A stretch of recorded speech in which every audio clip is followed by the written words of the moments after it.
விழுப்புரத்தில் நிலவிய கடும் பனிமூட்டத்தால் அடுத்தடுத்த வாகனங்கள் மோதியதில் 10க்கும் மேற்பட்டோர் படுகாயமடைந்தனர்.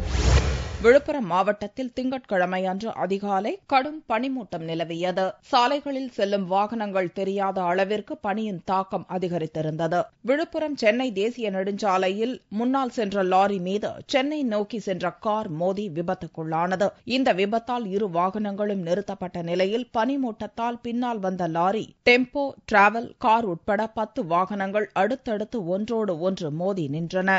இந்த விபத்தில் 10க்கும் மேற்பட்டோர் படுகாயமடைந்தனர். காலையிலே பனிமூட்டம் அதிகமாகிடுச்சு. ஒரு வண்டி போனால் ஒரு வண்டி தெரியாத நிலைமையில் இருந்தது. ஒரு கார் ஆக்சிடென்ட் ஆனது.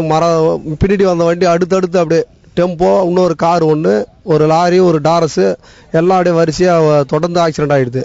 ஒரு 20 பேருக்கு மேலே ஜிஹெச் ஏற்றி போயிருக்காங்க. காவல்துறைக்கு தகவல் கொடுத்து உடனே வந்து எல்லா வண்டியும் உடனே வந்து கிளீன் பண்ணி அனுப்பி விட்டுருக்காங்க.